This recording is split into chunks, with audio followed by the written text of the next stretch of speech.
Hello friends, coach विकास राज channel पर आप सभी का स्वागत है। आज हम बात करने वाले हैं how to be discipline by Sheldon how book के बारे में। ठंडी सर्दियों की शाम थी। ऋतिक, जो कि दिल्ली के एक छोटे से फ्लैट में अकेला रहता था, अपनी जिंदगी से परेशान था। उसकी नौकरी बस ठीक ठाक चल रही थी, लेकिन अंदर से उसे लगता था कि वह अपनी जिंदगी में कुछ बड़ा नहीं कर रहा। अक्सर वह सोचता कि आखिर उसे चाहिए क्या। एक रात जब वह यूं ही बेड पर पड़ा मोबाइल स्क्रॉल कर रहा था, उसकी नजर एक बुक रिव्यू पर पड़ी। किताब का नाम था हाउ टू बी डिसिप्लिन और लेखक का नाम था शेल्डन हाउ। क्या फालतू टॉपिक है, उसने खुद से कहा। लेकिन अंदर कहीं उसे लगा कि शायद यही वह किताब है जिसकी उसे जरूरत है। उसने तुरंत किताब ऑनलाइन ऑर्डर कर दी। 3 दिन बाद किताब उसके हाथ में थी। ऋतिक ने सोचा, चलो देख ही लेते हैं आखिर यह बुक इतनी पॉपुलर क्यों है। वह बुक लेकर अपनी बालकनी में चला गया। ठंडी हवा चल रही थी और चाय का कप उसकी टेबल पर रखा था। उसने बुक खोली और पहला चैप्टर पढ़ना शुरू किया। पहले चैप्टर का नाम था सेट क्लियर गोल्स। किताब पढ़ते ही ऋतिक को ऐसा लगा जैसे कोई उसे आईना दिखा रहा हो। उसमें लिखा था, स्पष्ट और प्राप्त करने योग्य लक्ष्य स्थापित करना अनुशासन का मूलभूत है। गोल्स डायरेक्शन और मोटिवेशन प्रदान करते हैं, जिससे फोकस बनाए रखना और प्रगति को मापना आसान हो जाता है। ऋतिक को समझ नहीं आया कि यह इतनी सिंपल सी बात उसे अब तक समझ क्यों नहीं आई थी। वह अक्सर बड़े बड़े सपने देखता था, एक दिन अपनी कंपनी शुरू करूंगा या डिजिटल मार्केटिंग में एक्सपर्ट बनूंगा, लेकिन उसने कभी अपने गोल्स को डिटेल में प्लान नहीं किया था। उसने किताब के अगले पैराग्राफ पर नजर डाली।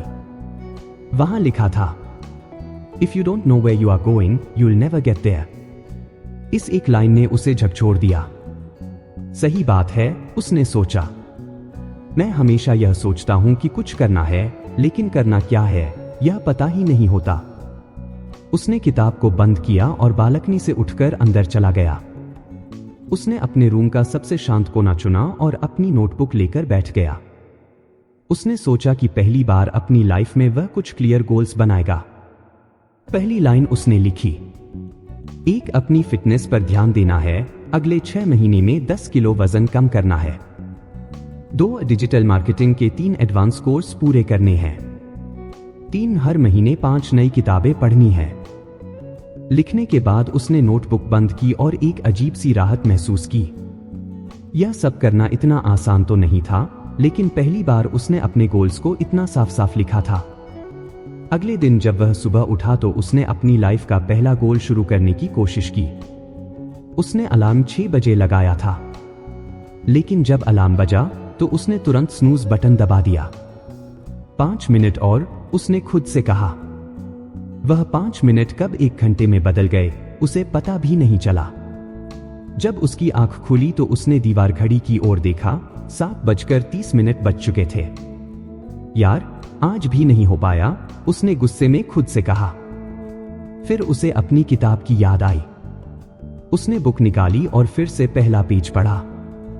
उसमें एक लाइन थी, failure is part of the process, don't be discouraged by small setbacks, focus on getting back on track. उसने मुस्कुराते हुए खुद से कहा, चलो यह तो किताब ने पहले ही समझा दिया था, कोई बात नहीं, कल से सही। उस शाम उसने एक और काम किया। उसने अपने रूम की दीवार पर एक बड़ा सा चार्ट लगाया और उसमें अपने गोल्स लिख दिए। उसके बगल में उसने छोटे छोटे बॉक्स बनाए। हर बार जब वह अपना कोई काम पूरा करता तो वह एक बॉक्स में टिक करता। धीरे धीरे अगले कुछ दिनों में उसने सुबह जल्दी उठने की आदत डालनी शुरू कर दी। वह पहली बार पार्क में जॉगिंग के लिए गया। पार्क में ठंडी हवा और भागते हुए लोगों को देखकर उसे महसूस हुआ कि उसे अपनी जिंदगी को लेकर सीरियस होना ही पड़ेगा। वापस आकर उसने किताब का अगला हिस्सा पढ़ा।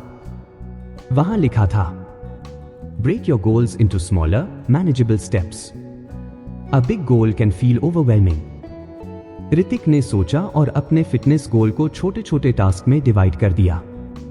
पहले हफ्ते सिर्फ 15 मिनट जॉगिंग करूंगा, दूसरे हफ्ते 20 मिनट, फिर धीरे धीरे 30 मिनट। किताब का पहला चैप्टर जैसे उसकी लाइफ का गाइड बन गया था। वह हर बार उसे पढ़ता और अपनी लाइफ में अप्लाई करने की कोशिश करता। लेकिन लाइफ इतनी आसान कहां होती है। एक दिन उसकी मां का कॉल आया। उन्होंने कहा, तुमने पिछले 2 हफ्तों से फोन क्यों नहीं किया? हम यहां कितने परेशान हैं।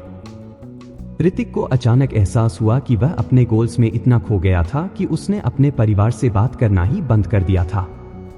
उसने फौरन मां को कॉल बैक किया और उनकी बात ध्यान से सुनी। उसने सोचा कि शायद सेट क्लियर गोल्स का मतलब सिर्फ करियर और फिटनेस नहीं, बल्कि अपने रिश्तों को भी बैलेंस करना है। उसने अपनी नोटबुक निकाली और एक और लाइन लिखी। 4 हर हफ्ते अपने पेरेंट्स को कॉल करना और उनके साथ समय बिताना। इस तरह ऋतिक की लाइफ धीरे धीरे बदलने लगी। वह हर रात सोने से पहले अपने दिन का रिव्यू करता। अगर उसने कोई टास्क मिस कर दिया होता तो वह उसे अगले दिन की लिस्ट में जोड़ लेता। किताब के पहले चैप्टर ने उसे समझा दिया था कि गोल्स सिर्फ लिखने के लिए नहीं होते, बल्कि उन्हें जीना होता है। उसने सीखा कि गोल्स की वजह से उसकी जिंदगी में एक दिशा आई थी। लेकिन कहानी यहां खत्म नहीं होती। ऋतिक को समझ आ गया था कि यह सिर्फ शुरुआत है। शेल्डन हाउ की किताब का पहला चैप्टर तो एक झलक मात्र थी। उसे बाकी के चैप्टर पढ़ने थे और उन पर काम करना था। अगर आपको हमारी फ्री समरी अच्छी लगती है तो आप हमारे चैनल को सब्सक्राइब कर सकते हैं। अब समरी पर वापस चलते हैं। ऋतिक खुद से मुस्कुराकर बोला, अब देखो यह किताब मेरी जिंदगी कैसे बदलती है। ऋतिक ने अगले कुछ दिनों में अपने पहले गोल्स पर अच्छा खासा काम कर लिया था। उसे लगा कि अब उसकी लाइफ धीरे धीरे पटरी पर आ रही है। उसके दीवार वाले चार्ट पर कई बॉक्स टिक हो चुके थे और हर टिक उसे एक नई एनर्जी देता था। उसने सोचा कि अब वक्त आ गया है किताब का अगला चैप्टर पढ़ने का। रात के खाने के बाद वह अपने फ्लैट के छोटे से कोने में बैठा। सामने उसकी किताब रखी थी। उसने कपड़े की बुकमार्क हटाई और अगला पेज पलटा। दूसरा लेसन था, डेवलप रूटीन। पढ़ते ही उसे लगा कि यह तो वही चीज है जो हमेशा उसकी सबसे बड़ी कमजोरी रही है। उसकी लाइफ इतनी बेतरतीब थी कि कोई भी चीज कभी प्लान के हिसाब से नहीं होती। कभी वह रात को देर तक जागता, कभी सुबह लेट उठता। वीकेंड्स तो पूरी तरह से यूं ही निकल जाते थे। किताब में लिखा था, Creating a consistent daily routine helps in building habits that reinforce discipline. A structured schedule minimizes distractions and promotes productivity by allocating specific times for tasks. Hrithik ने किताब के हर शब्द को ध्यान से पढ़ा। उसे एहसास हुआ कि अगर वह सच में अपनी लाइफ में डिसिप्लिन लाना चाहता है तो उसे एक स्ट्रिक्ट रूटीन अपनाना पड़ेगा। उसने खुद से कहा, रूटीन बनाने का मतलब यह नहीं कि लाइफ बोरिंग हो जाएगी। इसका मतलब है कि मैं अपने टाइम का सही इस्तेमाल करना सीखूं। उसने तुरंत अपनी नोटबुक उठाई और लिखा, मेरा परफेक्ट रूटीन। 1 सुबह 6 बजे उठना, 2 6:10 से 7 बजे तक एक्सरसाइज, 3 7:30 तक ब्रेकफास्ट, 4 8 बजे से 12 बजे तक वर्क टाइम, 5 1 घंटे का लंच ब्रेक, 6 1 बजे से 5 बजे तक फिर से काम, 7 शाम को 1 घंटा खुद के लिए, पढ़ाई, स्किल्स सीखने या रिफ्लेक्शन के लिए, 8 रात को 10 बजे तक सो जाना। रूटीन प्लान करना आसान था, लेकिन उसे फॉलो करना। ऋतिक को पता था कि यह सबसे मुश्किल पार्ट है। उसने सोचा, चलो कल से ट्राई करते हैं। अगली सुबह जब उसका अलार्म 6 बजे बजा तो उसे पहले दिन जैसा ही एहसास हुआ। उसने कुछ देर के लिए फिर से स्नूज बटन दबा दिया, लेकिन तभी उसे याद आया कि वह अब अपनी पुरानी आदतों पर नहीं लौट सकता। उसने झट से अलार्म बंद किया और बिस्तर से उठ खड़ा हुआ। उसने अपने फोन में टाइमर लगाया और अपने रूटीन के हिसाब से एक्सरसाइज शुरू की। शुरुआत में उसके शरीर को उठने में बड़ी मुश्किल हुई। उसे हर मिनट ऐसा लगा जैसे वह फिर से वापस सो जाए। लेकिन उसने किताब के उस हिस्से को याद किया जहां लिखा था, Habits are hard to build initially, but consistency makes them easy over time. पहले कुछ दिन उसके लिए बहुत संघर्ष वाले थे। कभी कभी वह ब्रेकफास्ट के समय बैठा यह सोचता कि क्या रूटीन बनाना सही फैसला था। लेकिन जैसे जैसे दिन बीतने लगे, वह रूटीन का मजा लेने लगा। रूटीन का सबसे अच्छा असर उसकी प्रोडक्टिविटी पर हुआ। अब जब वह अपने काम पर बैठता तो उसका पूरा फोकस काम पर होता। उसे पता था कि उसने पहले से ही हर काम के लिए एक टाइम स्लॉट अलॉट किया है, इसलिए उसे सब कुछ ठीक से करने का टाइम मिलेगा। एक दिन ऑफिस में उसके मैनेजर ने उससे कहा, ऋतिक, तुमने पिछले हफ्ते जितना काम किया है वह शायद ही किसी ने किया होगा। तुम ठीक तो हो? ऋतिक ने मुस्कुराते हुए जवाब दिया, सर, बस कुछ डिसिप्लिन में आ रहा हूं। शाम को जब वह घर लौटा तो उसे एहसास हुआ कि रूटीन सिर्फ टाइम को मैनेज करने का तरीका नहीं है, यह लाइफ को बेहतर बनाने का जरिया भी है। उसने अपने खाली वक्त में नई किताबें पढ़नी शुरू की। वह हर दिन रात को सोने से पहले अपनी दिनचर्या का रिव्यू करता। लेकिन लाइफ इतनी सीधी नहीं थी।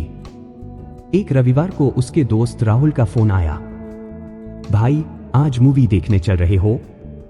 ऋतिक को कुछ कंफ्यूजन हुआ। मूवी का मतलब था कि उसका शाम का पढ़ाई का टाइम मिस हो जाएगा। लेकिन फिर उसने सोचा, रूटीन का मतलब यह नहीं कि मैं अपनी लाइफ को एंजॉय करना छोड़ दूं। कभी कभी ब्रेक लेना भी जरूरी है। उसने खुद से एक नई बात सीखी। रूटीन का मतलब सख्त नियम नहीं, बल्कि बैलेंस है। अगले कुछ दिनों में उसने अपने रूटीन को और फ्लेक्सिबल बनाया। उसने अपने शेड्यूल में फ्री टाइम के स्लॉट भी जोड़े। यह वह वक्त था जब वह कुछ भी कर सकता था, फैमिली से बात, दोस्तों के साथ घूमना या सिर्फ आराम करना। किताब में एक और इंटरेस्टिंग लाइन थी, a rigid routine can sometimes feel like a burden, allow some flexibility to accommodate unexpected events. Hrithik ने महसूस किया कि रूटीन ने उसे एक बेहतर इंसान बना दिया है। उसकी लाइफ में अब एक स्ट्रक्चर था। पहले जहां वह हर काम लास्ट मिनट तक टालता था, अब वह समय पर अपने टास्क पूरे कर लेता था। लेकिन कहानी यहां खत्म नहीं होती। ऋतिक को एहसास हुआ कि रूटीन बनाने से उसका सफर शुरू हुआ है, लेकिन अभी उसे अपनी आदतों को और गहराई तक ले जाना है। किताब में अभी और लेसन्स बाकी थे। उसने खुद से वादा किया कि वह हर लेसन को पढ़ेगा, समझेगा और अपनी जिंदगी में उतारेगा। इसी उम्मीद के साथ उसने अगले चैप्टर पर जाने के लिए किताब को धीरे से बंद कर दिया। कुछ हफ्ते बीत चुके थे और ऋतिक अपनी रूटीन को लेकर काफी सहज महसूस करने लगा था। अब सुबह जल्दी उठना, वर्कआउट करना और दिन को प्रोडक्टिव तरीके से बिताना उसकी आदत में शामिल हो चुका था। लेकिन जिंदगी हमेशा सरल रास्ते पर नहीं चलती। एक दिन ऑफिस के बाद वह थक कर घर आया। उसने सोचा कि कुछ आराम किया जाए।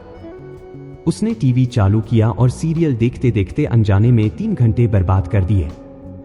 जब रात को उसने दीवार पर लगे अपने चार्ट को देखा तो वह शर्मिंदगी महसूस करने लगा। उसने खुद से कहा, यार, इतना अच्छा चल रहा था सब कुछ, और आज फिर से वही पुरानी आदतों पर लौट आया। उसी रात उसने किताब निकाली और अगले चैप्टर पर पहुंच गया। तीसरे लेसन का नाम था एम्ब्रेस सेल्फ कंट्रोल। किताब की पहली लाइन ने ही उसे अंदर तक झकझोर दिया। उसमें लिखा था, सेल्फ कंट्रोल आवश्यक है ताकि प्रलोभन को दूर किया जा सके। Resisting short-term pleasures in favor of longer-term goals is the foundation of disciplined living. Hrithik ने खुद से कहा, यही तो मेरी सबसे बड़ी प्रॉब्लम है। मैं हमेशा शॉर्ट टर्म प्लेजर्स के पीछे भागता हूं, चाहे वह घंटों सोशल मीडिया स्क्रॉल करना हो या कुछ भी ऐसा करना जो मेरे बड़े गोल्स के खिलाफ है। किताब में एक और इंटरेस्टिंग बात लिखी थी, Distractions are everywhere, and they often disguise themselves as harmless breaks. But every small temptation adds up to derail your progress. Hrithik ने अगले ही दिन से अपने अंदर सेल्फ कंट्रोल लाने की ठान ली। उसने सबसे पहले अपने सबसे बड़े डिस्ट्रक्शन की पहचान की, उसका मोबाइल। उसने अपने फोन से सारी अनावश्यक ऐप्स डिलीट कर दी और स्क्रीन टाइम लिमिट सेट कर दी।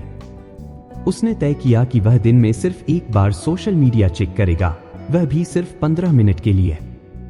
पहले दिन यह करना उसके लिए बहुत मुश्किल था।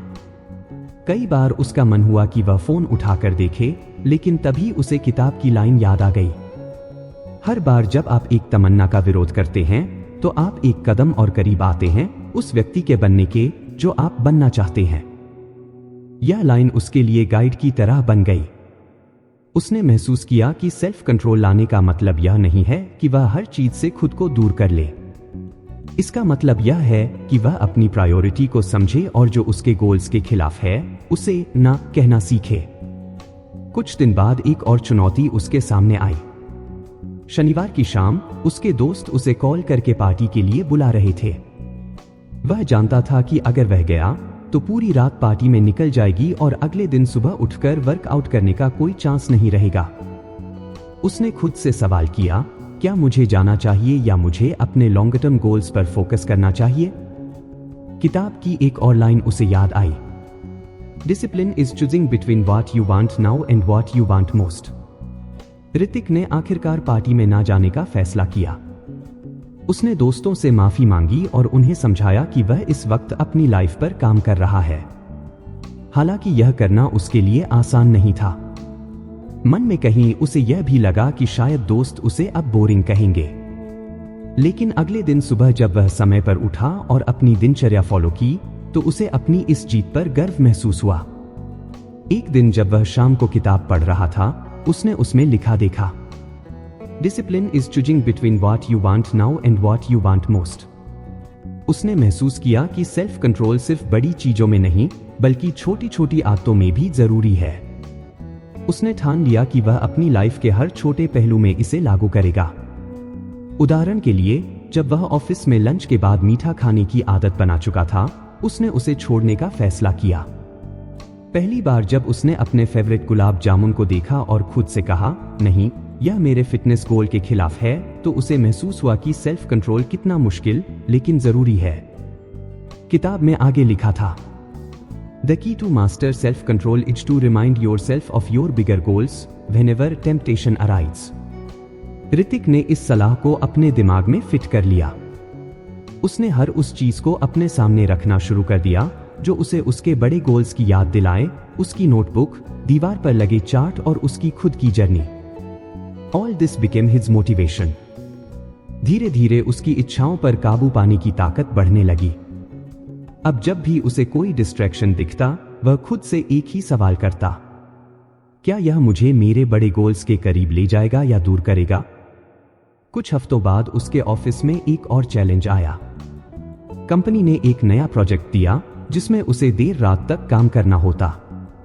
पहले वह हमेशा ऐसे हालात में बहाने ढूंढता कि प्रोजेक्ट कैसे टाला जाए, लेकिन अब उसने सेल्फ कंट्रोल के साथ अपने समय को मैनेज करना सीखा।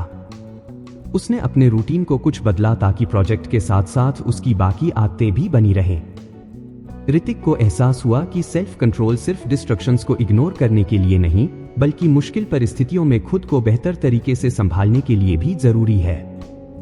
किताब के इस लेसन ने उसकी लाइफ का एक और दरवाजा खोल दिया। उसने महसूस किया कि जो लोग अपनी छोटी छोटी इच्छाओं को कंट्रोल करना सीख जाते हैं, वही बड़ी बड़ी चीजें अचीव कर पाते हैं। और इस तरह ऋतिक ने अपनी जर्नी को और आगे बढ़ाने का फैसला किया। उसने खुद से कहा, अभी तो सिर्फ शुरुआत हुई है। यह किताब मुझे और कितना सिखाएगी, मैं इसका इंतजार नहीं कर सकता। अगली रात उसने किताब के अगले चैप्टर पर जाने के लिए उसे धीरे से बंद कर दिया। ऋतिक की जिंदगी धीरे धीरे बदल रही थी। रूटीन और सेल्फ कंट्रोल के लेसन्स को उसने अपनी लाइफ का हिस्सा बना लिया था। हर दिन उसके भीतर एक नई एनर्जी और मोटिवेशन होती थी। लेकिन फिर भी कुछ ऐसा था जो उसे खटक रहा था। कई बार जब वह काम करता तो उसका मन भटकने लगता। वह एक काम में लगा होता और तभी अचानक किसी पुराने पल की याद आ जाती या भविष्य की चिंता उसके दिमाग में घूमने लगती। कभी वह सोचता कि अगर प्लान्स काम नहीं किए तो क्या होगा, या कभी उसे लगता कि वह अपनी पुरानी गलतियों के बारे में सोचकर वक्त बर्बाद कर रहा है। एक दिन जब वह शाम को अपने फ्लैट की बालकनी में बैठा था तो उसने खुद से कहा, मैंने डिसिप्लिन और सेल्फ कंट्रोल पर तो काफी काम कर लिया है, लेकिन यह ध्यान क्यों भटकता रहता है? उसे लगा कि यह शायद अगला लेसन सीखने का सही वक्त है। उसने किताब निकाली और अगले चैप्टर पर पहुंचा। चौथे लेसन का नाम था प्रैक्टिस माइंडफुलनेस। किताब में लिखा था, माइंडफुलनेस मेंटेनिंग फोकस और रिड्यूसिंग एंजाइटी में मदद करता है।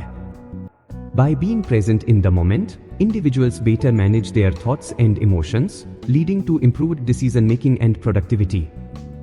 ऋतिक ने इस लेसन को पढ़ना शुरू किया और उसे महसूस हुआ कि यह उसकी जिंदगी की सबसे बड़ी परेशानी का जवाब हो सकता है। उसने सोचा, मैं अक्सर या तो अतीत में जीता हूं या भविष्य की चिंता में खो जाता हूं, लेकिन शायद मैं अभी के पल को जीने में असफल हूं। किताब में एक और लाइन थी जिसने उसका ध्यान खींचा। The mind is like a monkey, always jumping from one thought to another. Mindfulness helps you tame this monkey and bring it to the present moment. Hrithik ने तुरंत इस लेसन को अपनी जिंदगी में लागू करने का फैसला किया। अगली सुबह जब उसने अपना वर्कआउट खत्म किया तो उसने एक नई प्रैक्टिस शुरू की। उसने इंटरनेट पर देखा कि माइंडफुलनेस मेडिटेशन कैसे किया जाता है। उसने अपनी बालकनी में एक शांत जगह चुनी, आंखें बंद की और गहरी सांसें लेने लगा। पहले कुछ मिनटों तक उसका दिमाग हर दिशा में भागता रहा, कभी ऑफिस के काम की चिंता, कभी किसी पुराने झगड़े की याद। लेकिन उसने खुद से कहा, जो भी ख्याल आए उन्हें आने दो, लेकिन मैं अपनी सांस पर फोकस करूंगा। धीरे धीरे उसने महसूस किया कि उसके विचार धीमे हो रहे हैं। जैसे जैसे वह गहरी सांसें लेता गया, उसका मन शांत होता गया। पहली बार उसे ऐसा लगा कि वह अपने दिमाग को कंट्रोल कर पा रहा है। किताब में लिखा था, माइंडफुलनेस न थॉट्स को बंद करने के बारे में है, बल्कि यह देखने के बारे में है कि वे कैसे आते जाते हैं बिना किसी निर्णय के, और सौम्यता से अपने ध्यान को वापस प्रेजेंट पर लाने के बारे में। इस प्रैक्टिस को उसने अपनी डेली रूटीन का हिस्सा बना लिया। हर सुबह और रात को सोने से पहले वह 10 मिनट के लिए मेडिटेशन करता। इसका असर उसकी पूरी जिंदगी पर दिखने लगा। जब वह ऑफिस में काम करता तो अब उसका फोकस पहले से बेहतर था। अगर उसका ध्यान भटकता तो वह कुछ पल के लिए गहरी सांसें लेता और खुद को वापस काम पर फोकस करने के लिए तैयार करता। एक दिन ऑफिस में एक बड़ा प्रोजेक्ट मिला। टीम लीड ने सभी को बताया कि यह काम बहुत मुश्किल होगा और डेडलाइन भी कड़ी है। ऋतिक की टीम के लोग परेशान हो गए, लेकिन उसने खुद को शांत रखा। उसने अपनी माइंडफुलनेस प्रैक्टिस का इस्तेमाल किया। जब बाकी लोग घबराहट में इधर उधर बातें कर रहे थे, ऋतिक ने चुपचाप एक प्लान बनाया। उसने अपने हिस्से का काम छोटे छोटे हिस्सों में बांट लिया और हर दिन के लिए एक टास्क तय किया। उसकी शांत और व्यवस्थित अप्रोच देखकर टीम लीड ने उसकी तारीफ की। उसने किताब की एक और लाइन याद की, माइंडफुलनेस न केवल आपको दबाव के बीच शांत रहने में मदद करती है, बल्कि आपकी सोच को स्पष्ट करने और बेहतर निर्णय लेने में भी मदद करती है। माइंडफुलनेस का असर उसकी पर्सनल लाइफ पर भी हुआ।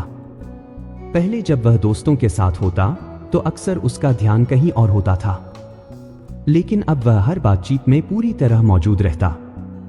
उसे एहसास हुआ कि जब आप अपने करीबी लोगों को अपना 100% ध्यान देते हैं तो रिश्ते भी मजबूत होते हैं। एक दिन उसने अपनी मां को फोन किया। जब वह बात कर रही थीं, तो उसने खुद से वादा किया कि वह उनका हर शब्द ध्यान से सुनेगा।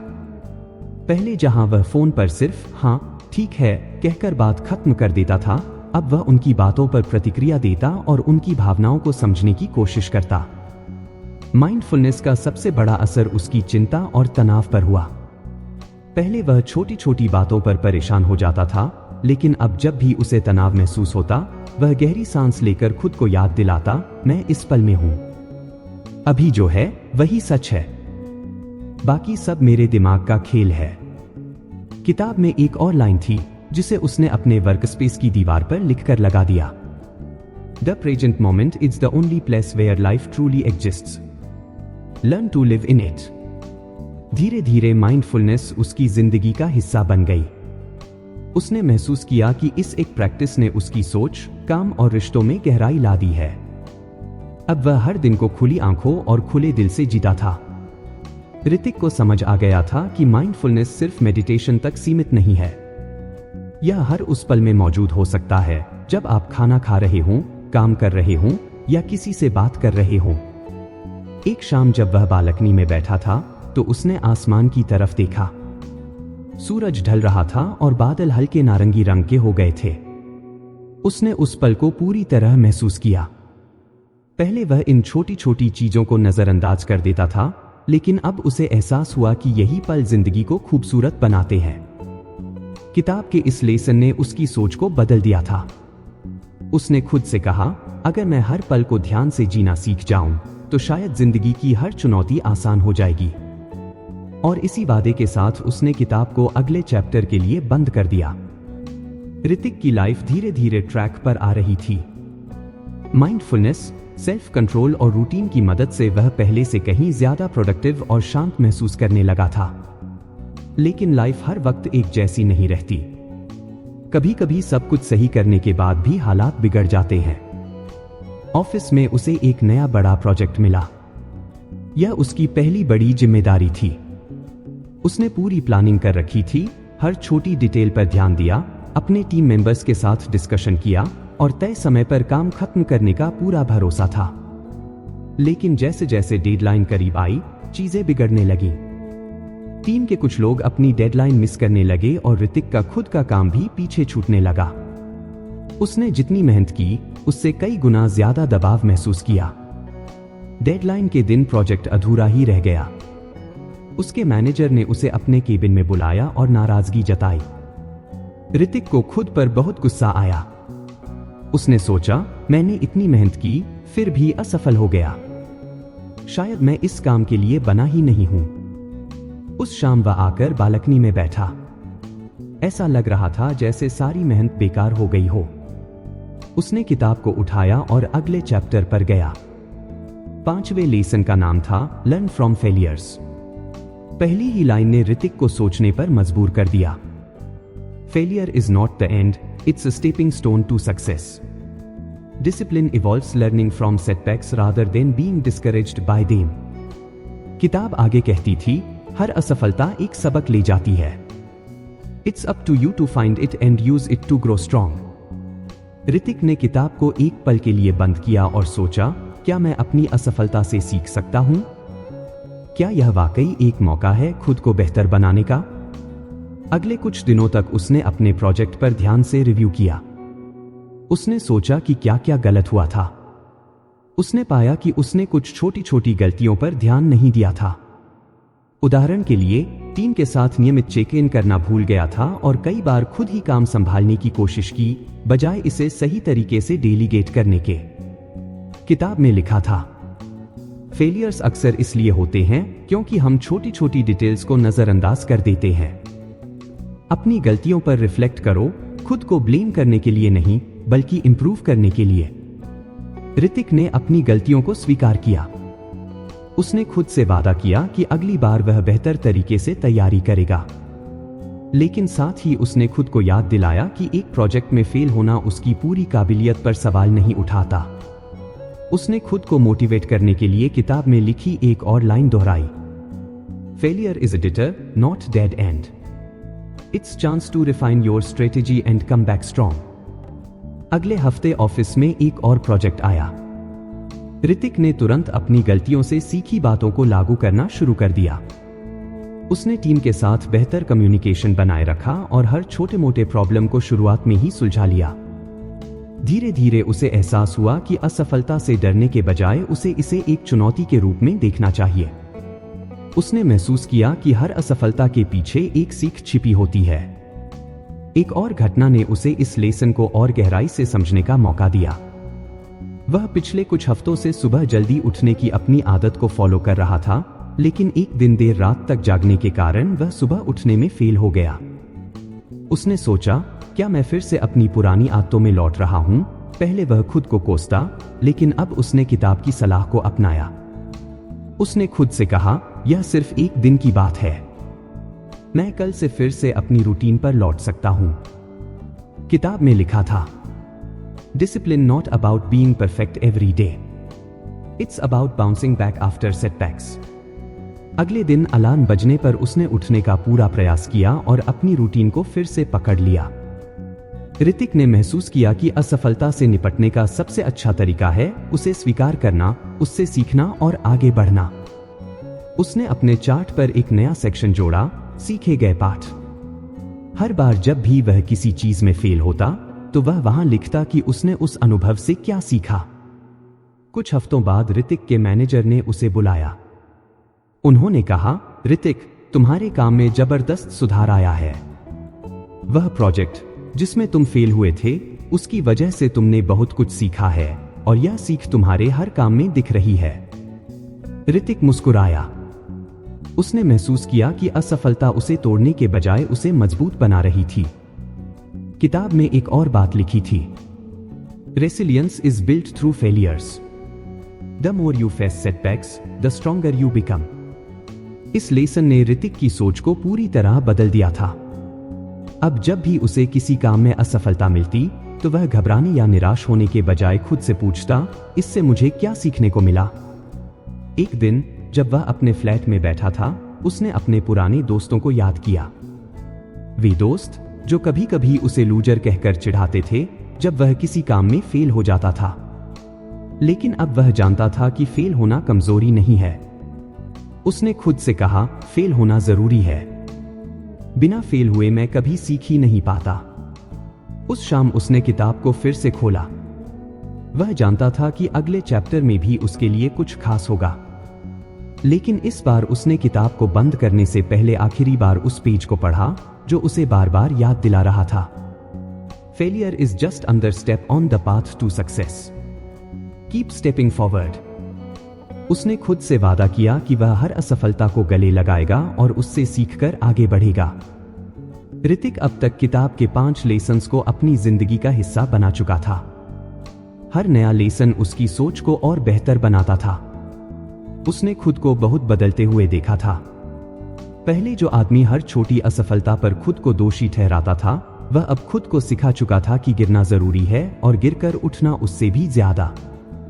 लेकिन अभी उसकी यात्रा पूरी नहीं हुई थी। किताब के आखिरी चैप्टर ने उसकी उत्सुकता को बढ़ा दिया। उसने किताब को फिर से खोला। यह वह शब्द था जो उसकी लाइफ में अब तक सबसे ज्यादा मायने रखता था। उसे महसूस हुआ कि उसके सारे प्रयास, चाहे वह अपने गोल सेट करना हो, रूटीन बनाना हो, माइंडफुल अपनाना हो या सफलताओं से सीखना हो, सब कुछ तभी काम करता है जब वह इसे लगातार बनाए रखे। किताब में लिखा था, एक बार के प्रयास से कुछ नहीं बदलता। असली बदलाव तब आता है जब हम हर दिन छोटे छोटे कदम उठाते हैं और उन्हें निरंतर करते रहते हैं। ऋतिक ने सोचा कि कंसिस्टेंसी यानी निरंतरता उसके लिए सबसे मुश्किल रही है। कई बार वह एक दिन मेहनत करता और अगले दिन हार मान लेता। कई बार प्लान बनाता लेकिन उसे फॉलो नहीं कर पाता। उसे समझ आया कि शायद यही कारण था कि उसके कई सपने अधूरे रह गए थे। किताब में लिखा था, motivation gets you started but consistency keeps you going. Even on days when you don't feel like it, showing up matters the most. Hrithik ने गहरी सांस ली। उसे समझ में आ गया कि कंसिस्टेंसी एक आदत है और इसे बनाने के लिए हर दिन मेहनत करनी होगी। उसने खुद से वादा किया कि वह अब हर दिन, छोटा ही सही, लेकिन एक कदम जरूर उठाएगा। अगले दिन उसने अपनी रूटीन को और सख्त बना दिया। सुबह जल्दी उठने के साथ उसने अपने दिन की प्लानिंग और डेडिकेशन को एक नया रूप दिया। उसने तय किया कि वह हर दिन 30 मिनट अपनी फिटनेस पर काम करेगा, भले ही वह कितना भी थका हुआ क्यों न हो। उसने अपने काम में भी एक टाइम टेबल बनाया ताकि वह किसी भी डेडलाइन को मिस न करे। शुरुआत में यह आसान नहीं था। कई बार ऐसा हुआ कि उसकी सुबह अलार्म बजने के बाद भी वह बिस्तर में ही पड़ा रहा। कई बार ऐसा हुआ कि वर्कआउट के लिए तैयार होते वक्त उसे बहाने सूझने लगे। लेकिन हर बार उसने खुद को याद दिलाया, कंसिस्टेंसी सबसे जरूरी है। अगर आज हार मान ली तो कल यह और मुश्किल हो जाएगा। धीरे धीरे उसने महसूस किया कि ये छोटे छोटे कदम उसे एक नई दिशा में ले जा रहे हैं। एक दिन ऑफिस में उसके मैनेजर ने उसे एक बड़ा प्रोजेक्ट दिया। यह वही तरह का प्रोजेक्ट था जिसमें कुछ महीने पहले वह फेल हो चुका था। लेकिन इस बार उसके अंदर डर के बजाय आत्मविश्वास था। उसने खुद से कहा, इस बार मैं अपने प्लान को सिर्फ बनाऊंगा नहीं, बल्कि उसे लगातार फॉलो भी करूंगा। ऋतिक ने काम की शुरुआत छोटे छोटे हिस्सों में बांटकर की। उसने अपनी टीम के साथ नियमित मीटिंग्स रखी और हर किसी के काम का फीडबैक लिया। उसने खुद के लिए एक टाइम टेबल बनाया और हर टास्क को समय पर पूरा किया। यहां आपके द्वारा दिए गए टेक्स्ट में केवल आवश्यक स्थानों पर ही विराम चिन्हों का उपयोग किया गया है। कृपया देखें। जब भी उसका ध्यान भटकता या उसे थकान महसूस होती तो वह गहरी सांस लेकर खुद से कहता, बस एक और कदम, बस एक और कोशिश। धीरे धीरे उसका काम समय पर और बिना किसी बड़ी गलती के खत्म होने लगा। उसकी टीम के लोग भी उसकी कंसिस्टेंसी से प्रेरित थे।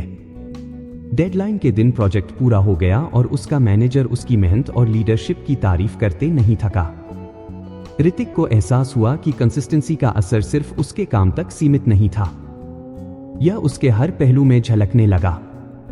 उसने अपनी फिटनेस पर भी इसी तरह काम करना जारी रखा। पहले जहां वह सिर्फ कुछ दिनों तक एक्सरसाइज करता था और फिर छोड़ देता था, अब वह हर दिन 30 मिनट खुद को समर्पित करता। उसका शरीर और मन दोनों पहले से ज्यादा मजबूत और ऊर्जावान महसूस करने लगे। ऋतिक ने देखा कि कंसिस्टेंसी सिर्फ बड़ी बड़ी चीजों में नहीं, बल्कि छोटी छोटी आदतों में भी असर डालती है। उसने यह भी तय किया कि हर रात सोने से पहले वह किताब पढ़ेगा, भले ही सिर्फ एक पन्ना ही क्यों न हो। एक दिन जब वह अपने पुराने दोस्तों से मिलने गया तो उन्होंने कहा, तू बहुत बदल गया है ऋतिक। पहले तुझे हर छोटी बात पर चिंता होती थी और अब लगता है जैसे तुझे सब कुछ संभालना आता है। ऋतिक ने मुस्कुराते हुए कहा, यह बदलाव धीरे धीरे हुआ है। मैंने बस हर दिन छोटा सा कदम उठाया और कंसिस्टेंसी बनाए रखी। उसने अपने दोस्तों को किताब के लेसन्स के बारे में बताया।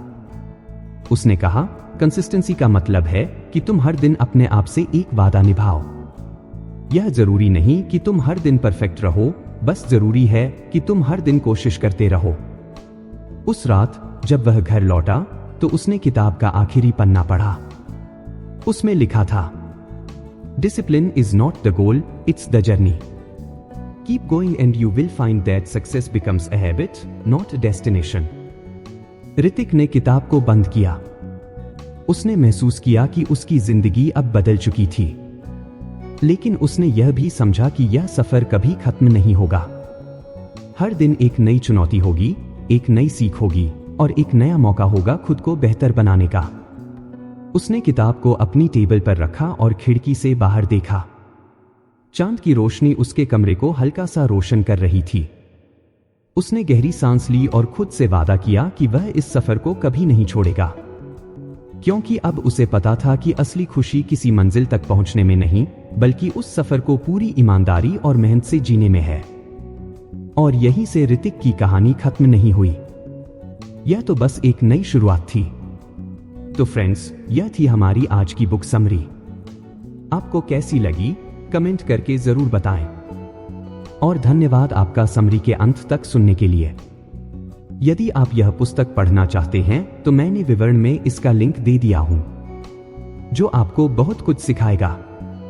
धन्यवाद।